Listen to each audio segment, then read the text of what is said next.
আসসালামু আলাইকুম রহমতুল্লাহ তাআলা ওয়া বারাকাতুহু। সবাই কেমন আছেন? আশা করি সবাই ভালোই আছেন। আজকে আমরা খুব গুরুত্বপূর্ণ একটা বিষয় নিয়ে আলোচনা করার চেষ্টা করছি। ভিডিওর টাইটেল এবং থাম্বনেল দেখে অবশ্যই বুঝতে পারছেন।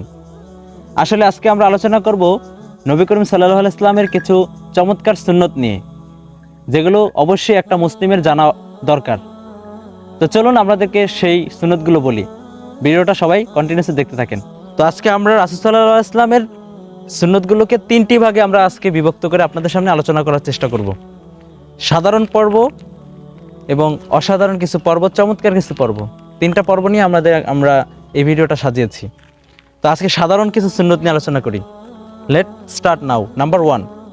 তো সেই চমৎকার সুন্নতগুলো হচ্ছে সাধারণ যে সুন্নত, সেই সুন্নতগুলো সম্পর্কে আপনারা অবশ্যই জানেন সবাই। যেমন রাসূল সাল্লাল্লাহু আলাইহি ওয়াসাল্লাম সবসময় মাথায় টুপি ব্যবহার করতেন, এটা সুন্নত। রাসূল সাল্লাল্লাহু আলাইহি ওয়াসাল্লাম সবসময় বড় জুব্বা পরতেন, সেটাও সুন্নাত। রাসূল সাল্লাল্লাহু আলাইহি ওয়াসাল্লাম সত্য কথা বলতেন, সেই সত্য কথা বলাও সুন্নাত। সালাম দেওয়াও সুন্নাত। ফরজ নামাজের পরে যে সুন্নত হিসেবে যে নামাজগুলো পড়েন সেগুলো রাসূল পড়তেন, সেটাও সুন্নাত। এগুলো হচ্ছে আমাদের সাধারণ সুন্নার ভিতরে পড়ে। এরপরে আমাদের অনেক সুন্নত রাসূল সাল্লাল্লাহু আলাইহি ওয়াসাল্লাম আমাদের কাছে দিয়ে গেছেন, যেগুলো পালন করা আমাদের দায়িত্ব। যেমন রাসূল সাল্লাল্লাহু আলাইহি ওয়াসাল্লাম কথায়, অর্থাৎ তিনি অনেক হাদিস লিখে গেছেন, হাদিস বলে গেছেন, সেগুলো সাহাবীরা লিখেছেন, কিতাবে লিপিবদ্ধ করে রেখেছেন। তো সেগুলার হিসাব ভিত্তি করে আমরা হাদিস এবং সুন্নতকে কি বলি, দুইটাকে সাংঘর্ষিক করে ফেলি। আসলে দুটা কিন্তু সেম টু সেম, হালকা একটু পার্থক্য আছে। এছাড়া অনেক সুন্নত রাসূল সাল্লাল্লাহু আলাইহি ওয়াসাল্লাম আমাদের কাছে রেখে গেছেন। এর মধ্যে অসাধারণ কিছু সুন্নত হচ্ছে যেগুলো আমরা স্ত্রীদের সাথে করি। যেমন স্ত্রীদের সাথে যে সুন্নতগুলো রাসূল সাল্লাল্লাহু আলাইহি ওয়াসাল্লাম করেছেন, অর্থাৎ যেগুলো রাসূল সাল্লাল্লাহু আলাইহি ওয়াসাল্লাম করেছেন সেগুলো কোথা থেকে আসলো? অর্থাৎ আয়েশা রাদিয়াল্লাহু তাআলা ছিলেন রাসূল সাল্লাল্লাহু আলাইহি ওয়াসাল্লামের সবচেয়ে ছোট স্ত্রী। তিনি ছিলেন কম বয়সী, 7 বছর বয়স ছিল তার। তো যার ফলে উনি রাসূল সাল্লাল্লাহু আলাইহি ওয়াসাল্লামের সংসারে এসে কাজ তেমন কিছু করতে পারতেন না। তো সবগুলোই রাসূল সাল্লাল্লাহু আলাইহি ওয়াসাল্লাম নিজে করতেন, অর্থাৎ দুজনে ভাগাভাগি করে করতেন।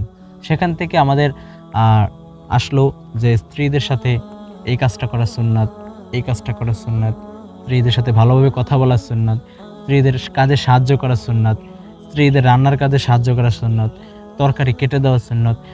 এই সবগুলা ওইখান থেকেই আসছে। এগুলো হচ্ছে এক্সট্রাঅর্ডিনারি সুন্নাত, বুঝতে পারছেন? এছাড়াও আরও কিছু সুন্নত আছে, তার ভিতরে ঈদের দিনের কিছু সুন্নত আজকে আমি বলার চেষ্টা করি। ঈদের দিনেও কিছু সুন্নত আছে। যেমন ঈদের দিনে খুব তাড়াতাড়ি ঘুম থেকে ওঠা, সকালে উঠে মিষ্টিমুখ করা, ফিতরাটা আদায় করা, কারণ ফিতরা হচ্ছে গরিব দুঃখীদের জন্য। এগুলো আদায় করা হচ্ছে সবার আগে আমাদের দৈনন্দিন জীবনের কাজ। এছাড়াও ঈদের দিনে আরও কিছু সুন্নত আছে যেগুলো আপনাকে অবশ্যই মানতে হবে। সেগুলো হচ্ছে আপনি সকালবেলা, অর্থাৎ ঈদের দিনে তো আরও কখনো রোজা থাকা যায় না, তো যেই ঈদগাহ ময়দানে আপনি নামাজ পড়তে যাবেন সেখানে হেঁটে হেঁটে যাবেন, আসবেনও হেঁটে হেঁটে। এটা হচ্ছে ঈদের দিনের একটা বড় সুন্নত। রাসূল সাল্লাল্লাহু আলাইহি ওয়াসাল্লাম এগুলো করে গেছেন। তারপরে আরও কিছু সুন্নত আছে যেগুলো আমরা সাপ্তাহিক আমাদের প্রত্যন্ত জীবনে অবশ্যই প্রয়োগ করা দরকার। সেই সুন্নতগুলো হচ্ছে আমরা যখন কারোর সাথে কথা বলি, নম্র ভাষায় কথা বলা, এটাও কিন্তু রাসূলের একটা সুন্নত। তারপরে এই যে আমরা কথায় কথায় কি বলি, ঝগড়া বিবাদ লাগাই দিই, একজনের পিছনে আরেকজন লাগাই দিই, এগুলো রাসূল ইসলাম করতে নিষেধ করেছেন। তার মানে আপনি যদি তার আদেশটা পালন করেন, সেটাও কিন্তু সুন্নতের আওতায় পড়ে। চগলখড়িতা করবেন না, এগুলো কি শরীয়ত বহির্ভূত কাজ।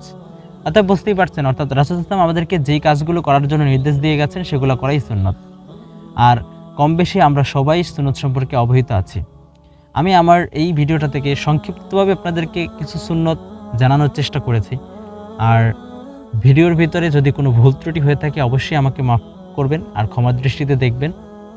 আসলে আমি অত বড় জানলেওয়ালা ব্যক্তি না, অত বেশি জানিও না। যদি কেউ জেনে থাকেন অবশ্যই আমাকে কমেন্ট করবেন আর আমাকে জানিয়ে দেবেন। ভুল হতেই পারে, মানুষ ভুল করবে, এটাই স্বাভাবিক। শয়তান ভুল করে না, মানুষই ভুল করে। অতএব যদি কোনো ভুল ত্রুটি হয়ে থাকে ক্ষমা সুন্দর দৃষ্টিতে দেখবেন। আর আমাকে যদি কিছু জানানো থাকে অবশ্যই আমাকে জানাবেন। আর আমি অত একটা বিষয় জানি না, যার কারণে আপনাদেরকে বলতে পারলাম না ডিটেলসে। যতটুকু জানলাম ততটুকুই বললাম। তো ভালো থাকবেন সবাই, নিজের খেয়াল রাখবেন, পরিবারের সবাই খেয়াল রাখবেন। আর সবাই আমার জন্য দোয়া করবেন, আমি আপনাদের জন্য দোয়া করি। আর রাসূল সাল্লাল্লাহু আলাইহি ওয়াসাল্লামের প্রত্যেকটা এই যে আমি যেই সুন্নতগুলো বললাম সেগুলো মেনে চলার চেষ্টা করেন, এতে আপনার ইহকাল পরকাল দুকালেই শান্তি আসবে। এছাড়া অনেকগুলো সুন্নত আছে যেগুলো বললাম আপনাদেরকে, আরও অনেক সুন্নত আছে, হয়তো আমার এখন মাথায় আসতেছে না, তাই আমি বলতে পারতেছি না। তা আপনারা জেনে নেবেন কষ্ট করে, আমি যতটুকু পারলাম জানালাম। ভালো থাকবেন সবাই, আসসালামু আলাইকুম।